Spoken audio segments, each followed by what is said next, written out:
நமஸ்காரம். ஜி கிருஷ் TV, G கிருஷ் பக்தி TV சார்பில் உங்கள் எல்லாருக்கும் 2026க்கு உண்டான புத்தாண்டு வாழ்த்துக்களை சொல்லிக்க கடமைப்பட்டிருக்கேன்.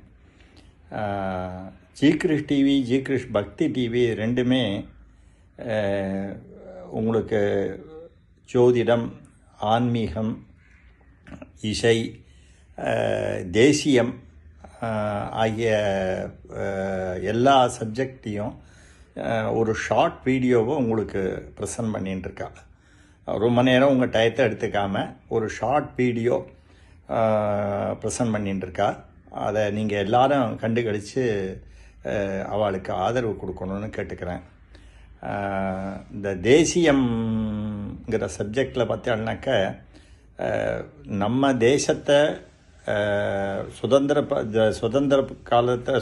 போராட்ட காலத்தில் எந்த பலனும் இல்லாமல் நமக்காக போராடின வ.உ. சிதம்பரம் பிள்ளை, சுப்பிரமணிய பாரதி, அவளுடைய வம்சத்தில் கக்கன், அந்த மாதிரி நேர்மையான அரசியல்வாதிகளினுடைய வம்சாவளிகளை பேட்டி கண்டு அவள்லாம் எப்படி வாழ்ந்தாங்கிற ஒரு சமாச்சாரத்தையும் அவர் ஒளிபரப்பின்றிருக்கார்.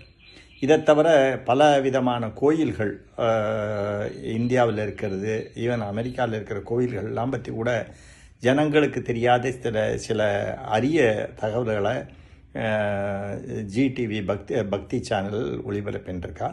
நீங்கள் எல்லாரும் கண்டுகளித்து ஆதரவு கொடுக்கணும்னு உங்களை தாழ்மையோடு கேட்டுக்கொள்கிறேன்.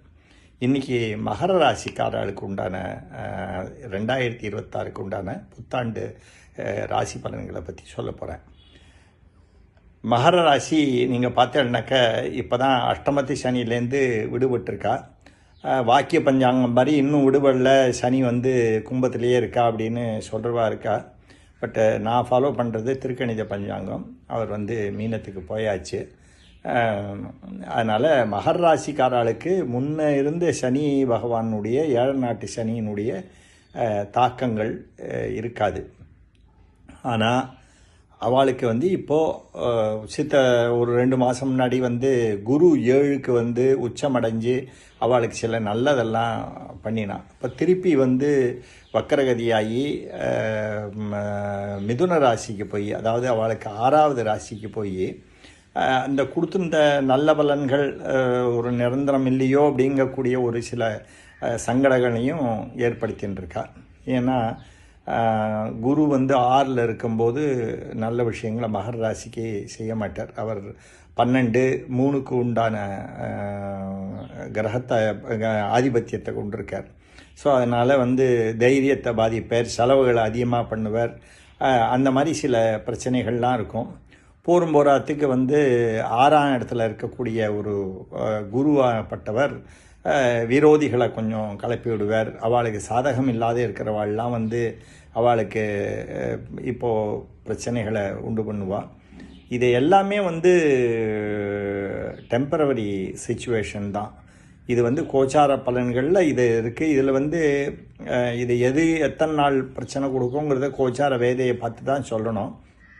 இப்போ நான் கோச்சார வேதையை கணக்கில் எடுத்துன்னு சொல்லலை, சாதாரணமாக பொது பலன்களை தான் சொல்கிறேன். நான் ஏற்கனவே சொல்ல பிரகாரம் இந்த பொது பலன்களை ஜாதக பலன்களோடு சேர்த்து தான் பார்க்கணும். மொத்தத்திற்கு என்ன தசா புக்திகள் நடந்துட்டுருக்கு அப்படிங்கிறத பார்க்கணும். ஃபார் எக்ஸாம்பிள், யாருக்காவது குரு தசை நடந்துருந்துனாக்க அவளுக்கு அவ்வளோ தூரம் நல்ல பலன்கள் இது கிடைக்காது, கொஞ்சம் கஷ்டப்படுவாள்.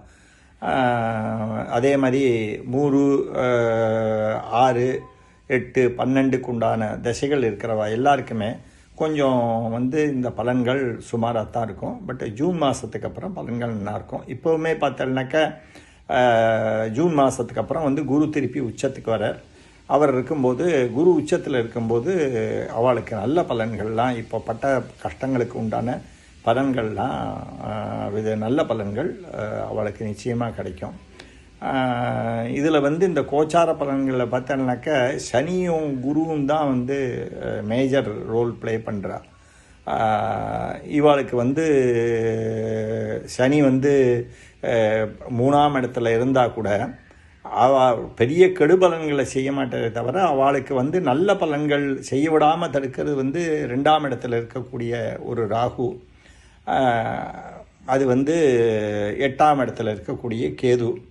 குடும்பத்தில் சில குழப்பங்கள், பிரிவுகள் இதெல்லாம் வந்து ஏற்படுத்துவா. பட் நிச்சயமாக வந்து ராகு கேதுக்கள் பெயர்ச்சி இப்போ இந்த வருஷம் இல்லை, கடைசியில் தான் வருது. அதே மாதிரி வந்து சனி பயிற்சியும் வந்து வாக்கிய பஞ்சாங்கம் பிரகாரம் வந்து மார்ச் மாதம் பெயர்றா அப்படின்னு சொல்கிறத தவிர ஏற்கனவே திருக்கணித பஞ்சாங்கம் பிரகாரம் பெயர்ந்தாத்து. சனி வந்து நிச்சயமாக 7 நாட்டாம் சனியை வாழ் கிடையாது. சனியினுடைய பாதிப்புகள் அவ்வளவு இருக்காது.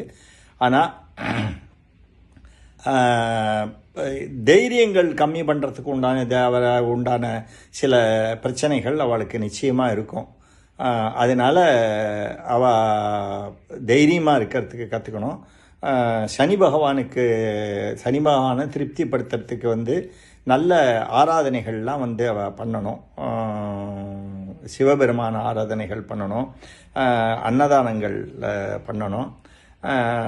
அதே மாதிரி குருவுக்கு வந்து தட்சிணாமூர்த்தி ஸ்தோத்திரங்கள் சொல்கிறது, சிவபெருமான ஆராதனை பண்ணுறது, ராகவேந்திர சுவாமியை வழிபடுறது, இதெல்லாம் பண்ணினாக்க அவளுக்கு வந்து இந்த கெடுபலன்கள்லேருந்து நல்ல பலன்கள் ஏற்படுறதுக்கு சான்ஸ் இருக்குது. எப்போவுமே வந்து நமக்கு வந்து கஷ்டங்களே வரக்கூடாது அப்படின்னு நம்ம வந்து வேண்டிக்கக்கூடாது.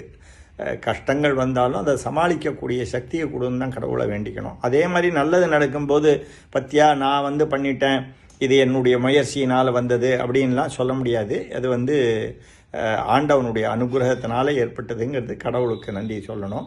அதனால் இதெல்லாம் வந்து இந்த கஷ்டங்கள் வந்து டெம்பரவரி ஃபேஸுங்கிறது சொல்லிட்டு உங்கள் எல்லாருக்கும் புத்தாண்டு வாழ்த்துக்களை சொல்கிறேன். ராம் ராம்.